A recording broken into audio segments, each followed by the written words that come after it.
Hi everyone, I'm Anthony from When Anthony Draws, and today we're going to talk about a piece I recently finished called The Mermaid.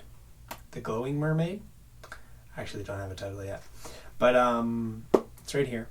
And first of all, I started with a little bit of photo bashing, so I took some photos of an ocean, sandy beach, and some water.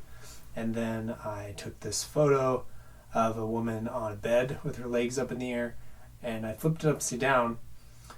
I think originally I did start with the whole image in reverse, which, as you can see, I'll show the finished in reverse.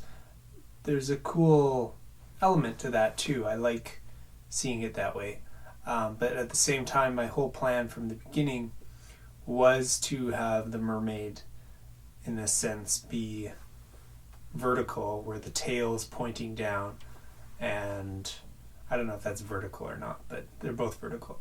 But have the tail pointing down and have the mermaid resting upside down on the sandy shore, the sandy underwater area. It's really early, so I'm going to blame that on my speech impediments, if there are any, and that's just part of this. The whole mermaid picture is about flipping your perceptions upside down. So, if I say anything weird, it's because it's early. So that's my takeaway from this. I came up with a thing the other day, which was, okay, why do I wake up at 5 a.m.? What's my motivation? And it's so I can get the morning over early with, because I'm not a morning person. So if I wake up early, then I can get it over with quicker, and that's a plus. So, but yeah, we're gonna film this video. We're gonna keep going. Don't you worry about it. So, next step after having the photo bash thing happen, I didn't just happen. I actually did it. The next thing is I enhanced the color by using Photoshop, and I painted over top of my photo bashing, right? So it became more of a color comp, something matching what I would actually like the finish to be.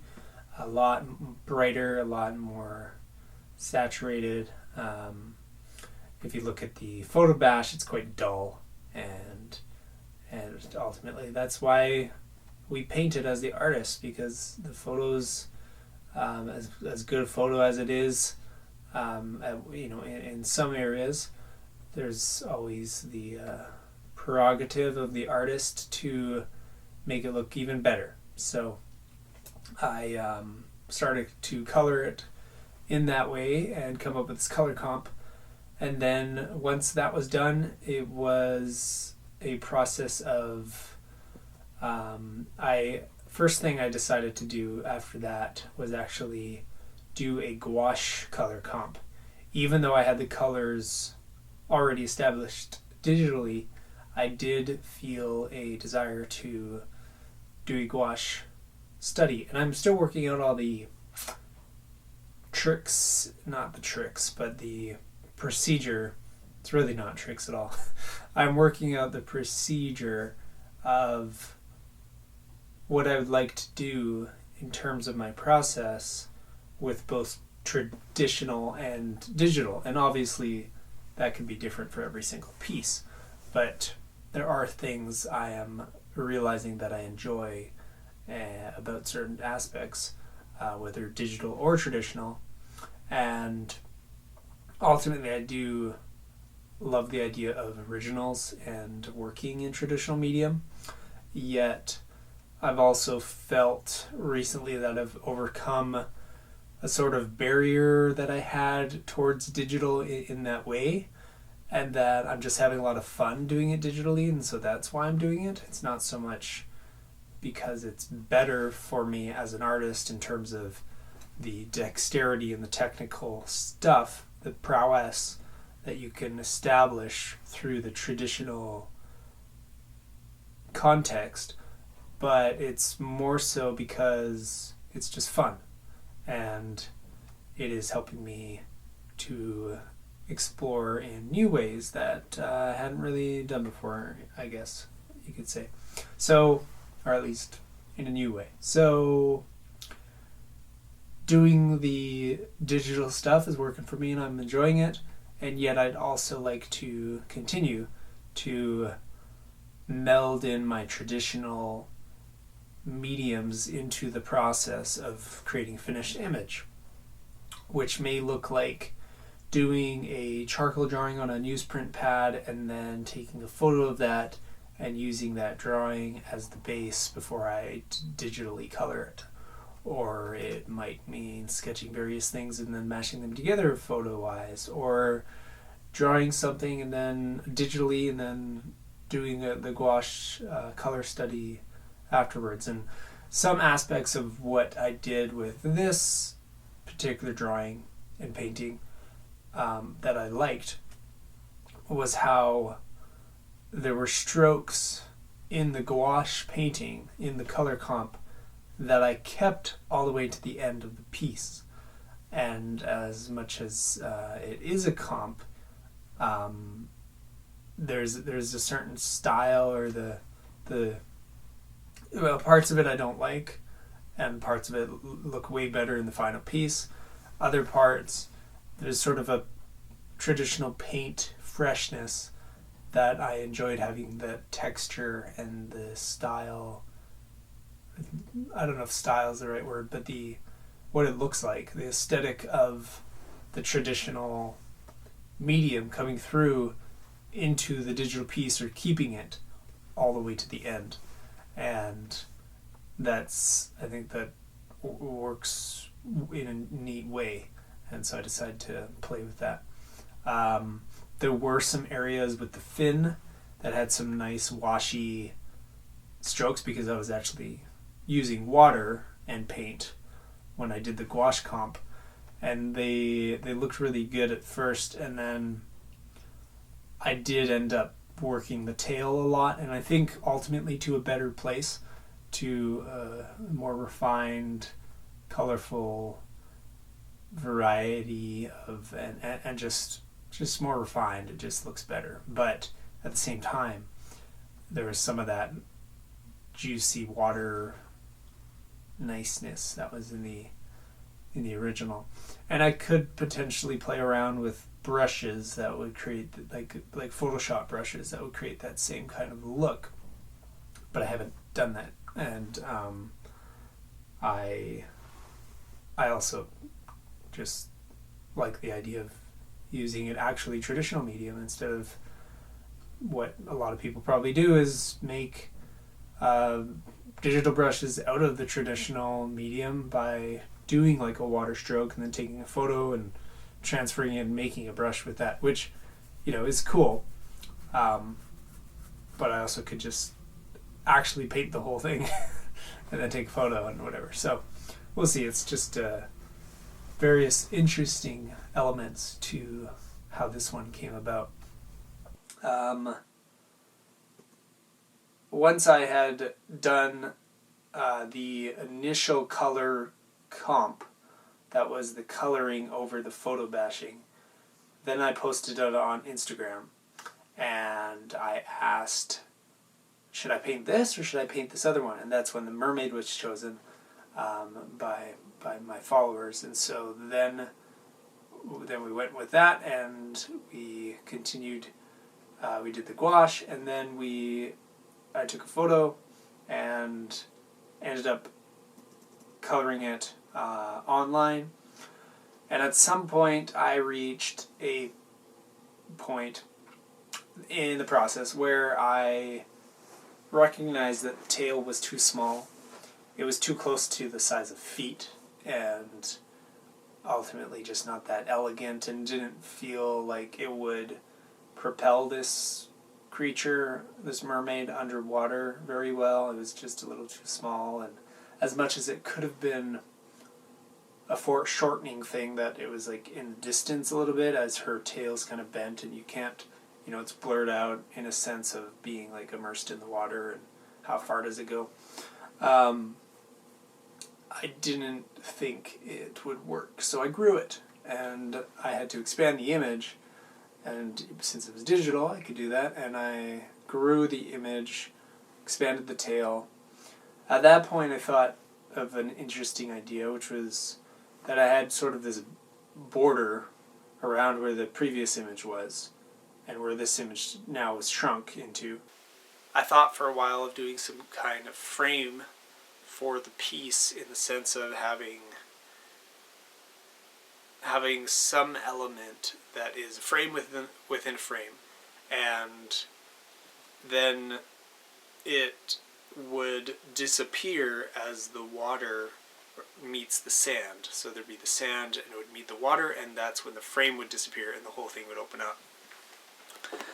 And ultimately I decided not to go with it, but part of my thinking about that was how, what I kind of want to get across in a sense is that this mermaid is in their own world, a little bit consumed by the treasure, in a sense. Like they're, I guess the words, maybe the title of the piece would be like, my mind is on the treasure. Because, or the treasure of the mind. There's just kind of that focus to it, that is like, okay, this is their own little world, and being in this own little world is what creates the connection to the broader world. So the vast ocean is met and harmonized with by being attuned to not necessarily outward gold, not necessarily treasure in a treasure box, but an inner treasure, because she's very inner as well. You know, it's eyes closed. So it's not about the outward treasure, it's about an inner expression and quality of the treasures within. I think my audio died. Yeah. So the treasure within oneself is what, in this picture, I'm going for as a feeling or an essence, is connecting to that, expands it outwards into the infinite ocean. And essentially, after that, a decision to potentially add a frame, I ended up making sort of a darker background, or a noticeable difference between the sand on the inside and on the outside. And then I decided, okay, I'm actually just going to go with the sand all over. No framing within the frame, and just continue building the whole thing up. And I had the same thing in mind with the way I did with the Enchantress, which was like, okay, if I've reached the 20-hour mark, then do another 20 hours. And I'm not. The piece has a little more space in it, actual space in terms of all the areas where there wasn't much movement, or there wasn't much, not movement, but objects, things to draw. So a lot of it was background, is what I'm saying. And therefore I think the piece in general took a little less time than the Enchantress, the previous one. But yeah, I think, I'll put a few close-ups next to me of the areas that I like the look of a lot, and they've sort of encapsulated that, what I talked about earlier, that traditional to digital combination of things in some ways. And I am happy with this piece. I think it's going to be pretty cool to see it printed out in a 12 by 18 size in a limited edition print. So I'm excited to see what that looks like, because the colors, it really bounces, it really shines on the computer. So I feel like it's going to look good when it's printed.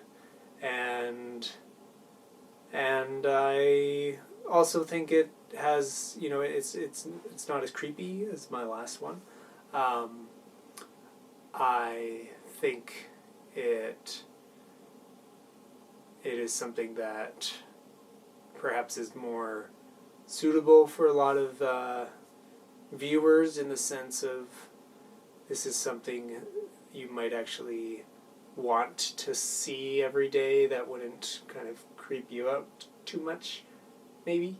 But at the same time, I'm not discounting the different stylistic aesthetics that I have and that others have for things that are less joyful looking. But this certainly is a very colorful piece, and what I liked a lot is some of these greeny, like turquoise kind of mixed with the sand, and some of the reds and the blues mixed together. And there's just a lot of things that harmonies that I got color-wise that I enjoyed in this piece, or that I do enjoy in this piece. And let's see, I'm just going off the top of my head with these videos. I'm aware of the process I did, and then just reflecting back on how that was, and sharing it off the cusp with you. So one thing I do remember is I did some sketches of the mermaid head and things like that before really getting into the piece, just because I was playing with the process. And also, I kind of, with this piece, I do like it, and I like where I got with it, and some of the painterly aspect of things. And there's also a desire to really draw my work traditionally, and to have an emphasis on drawing first. After all, it's when Anthony draws. And secondly, drawing with paint is what painting is. And so there's this element of, like, when I think about artists who are really great designers, like Alphonse Mucha or Jeff Watts or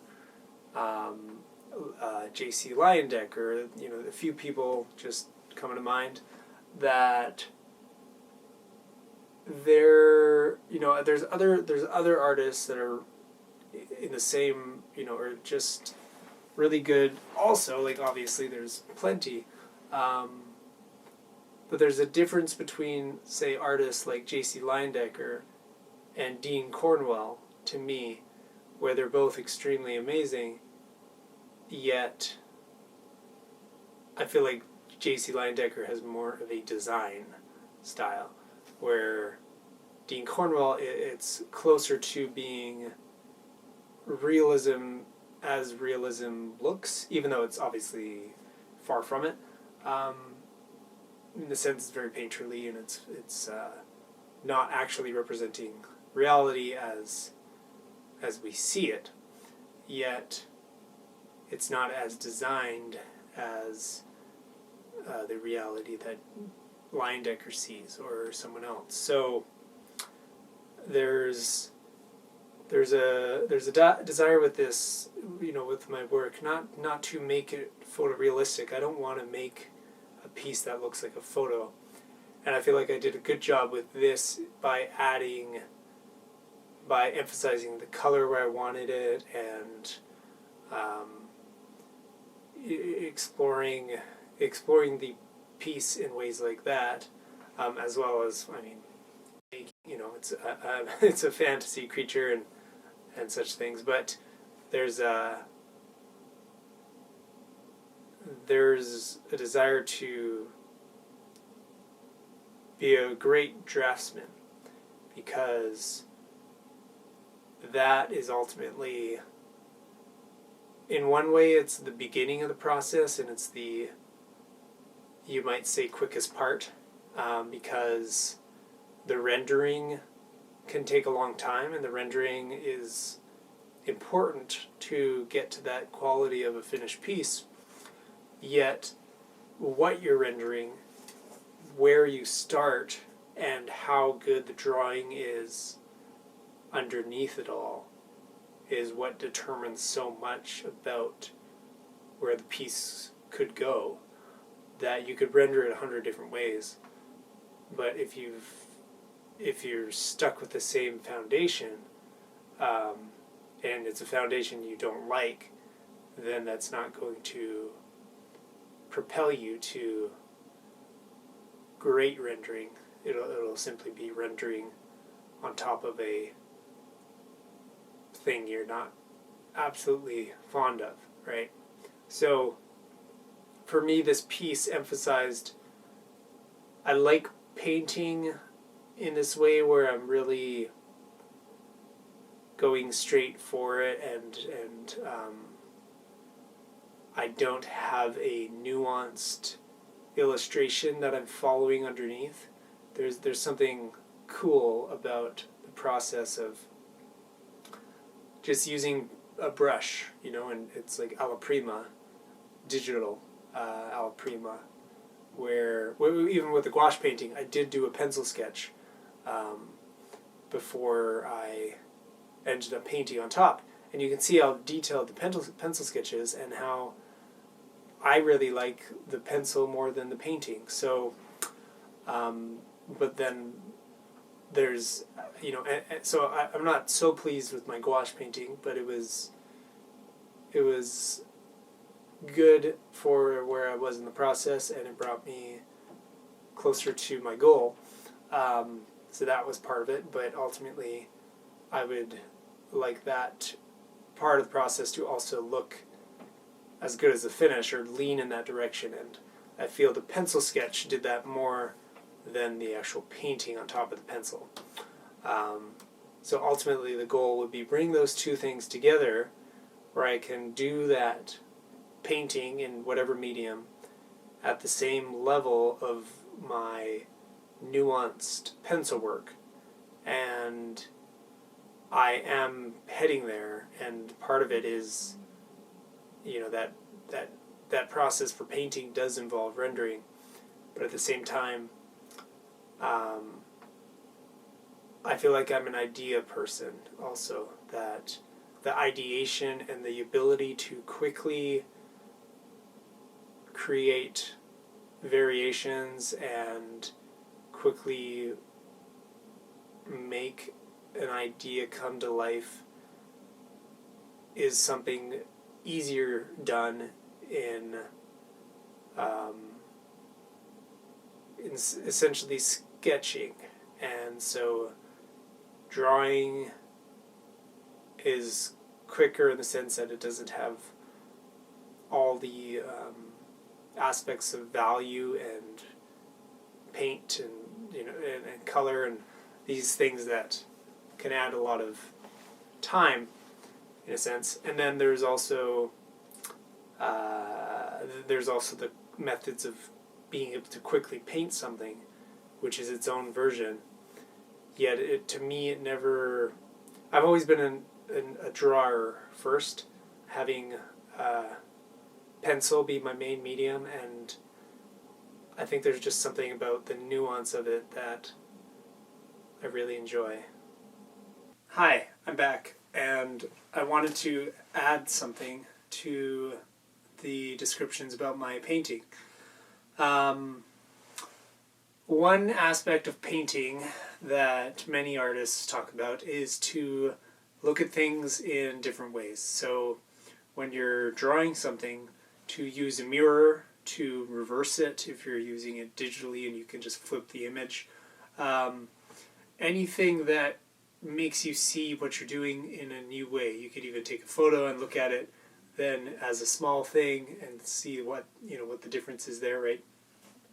Which is why with traditional painters, they would say make a mark and then step back and really try to look at it from a full view, and then also up close, because ultimately if it was going to be displayed on, today it's different than it was in the past, but in the past, say it would be in a museum or somewhere, right, and you might see it across the room and it's this little frame, right? Does that entice you enough to get all the way up close and to see the whole thing, right? Does it entice you enough to walk across the room to see it? Nowadays it's more like, does it entice you enough to stop scrolling and to really, zoom in or look at it like that? So anyway, the process of doing this mermaid was kind of funny in the sense of I was working with the image both ways a lot of the time, where I would paint it with the mermaid as it is with the tail going down, and then I would flip it and I would draw it the other way with the tail going up. And then sometimes when I would flip it, then the treasure chest would be on the other side, and then it would be on this side, and it was just like a lot of rotating the image back and forth, because of understanding that what I know is easier to understand when I'm looking at someone who's laying on a bed. It's like that's more familiar to me. So having the tail go up feels more natural. Like the photo reference is actually this person on a bed with their feet up in the air. So to me it's like, okay, I can understand what I'm looking at more. But then flipping it the other way, that's how I actually wanted the picture in the end. And that was more of a, okay, I'm not really as familiar with someone being in the air doing a pose like this kind of thing. That doesn't really happen on a regular basis. Interesting thing with that is I had a dream at one point. I was working on the image. I think it had just been, maybe it was like my second last session to finishing the painting where I worked on it, and I went to bed. I had a dream where in my dream there's a woman who was in the air like that sort of, and her feet were down, and I didn't correlate it with the painting I was doing until after I finished the painting, and I did a bunch more work on it, and then I made this correlation of I had a dream with someone who was in this pose, and in the dream it didn't make logical sense, and of course it is a dream and dreams often don't, but I remember being in the dream and being like, I don't understand this. How does this work? This doesn't make sense. So in my dream, I was confused by the whole thing.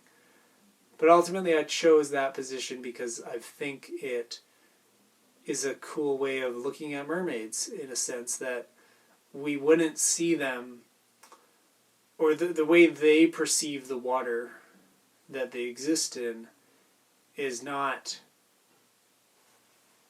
upright. There's no, earth, like there's the shore, the sand that they're on, obviously, but the way they could twirl about and everything, it would be different than us as people walking on the terrain. For them, I'm sure the world would be much more 360, and so having her upside down feels like it adds that importance.